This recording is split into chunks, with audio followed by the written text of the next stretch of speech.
Shalom. Shalom, di dalam hidup ini ada 3 jenis orang di sekitar kita, yaitu kawan, lawan, dan pihak yang netral. Sebagian menjadi lawan karena kesalahan kita. Ada pula yang menjadi lawan karena alasan yang lain. Misalnya orang tersebut memiliki ambisi pribadi yang terhambat oleh keberadaan kita, atau memiliki trauma psikologis tertentu sehingga ia memusuhi kita. Semakin mungkin trauma dalam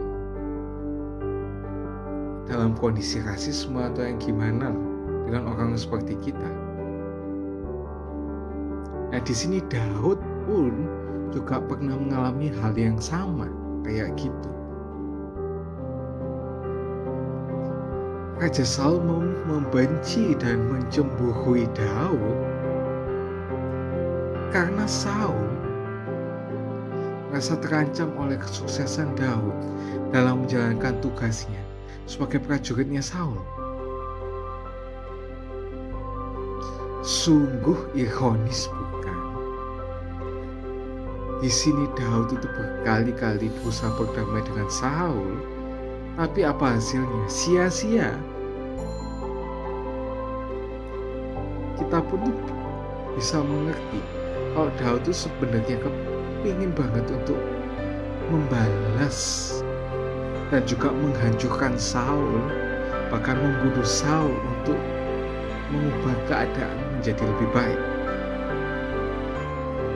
Nah, tapi di sini Alkitab mengatakan bagaimana Daud itu menghadapi Saul itu dengan luar biasa. Ia itu menyerahkan pembalasannya kepada Tuhan. Ia nggak membalasnya secara langsung, secara fisik, secara verbal maupun secara sosial, tapi dia menyerahkan pembalasan itu kepada Tuhan. Daud itu berserah kepada Allah tentang nasib Saul maupun dirinya.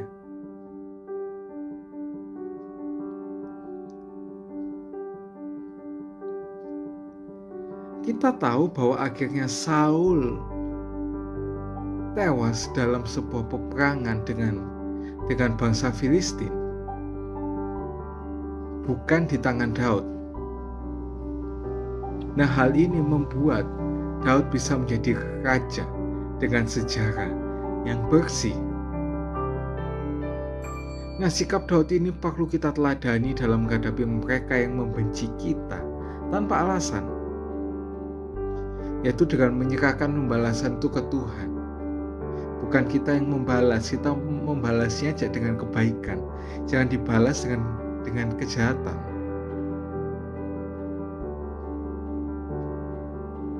Jangan biarkan kemarahan itu mendorong kita untuk melakukan pembalasan. Biarlah kita menyerahkan kepada Tuhan bagaimana nasib orang tersebut selanjutnya. Apakah orang itu diampuni Tuhan atau tidak? Apakah orang itu hidup atau tidak? Yaitu terserah Tuhan. Karena Tuhan yang punya hidup mereka. Kita nggak punya hak atas hidupnya mereka. Maka itu kita harus lakukan pembalasan itu kepada pemilik hidup mereka, yaitu Tuhan.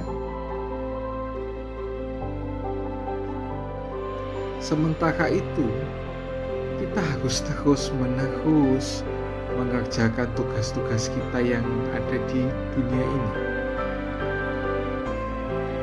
Kendalikanlah pikiran kita untuk tidak terserap atau tidak terjerumus untuk memikirkan orang-orang tersebut sampai pekerjaan tugas kita terbengkalai.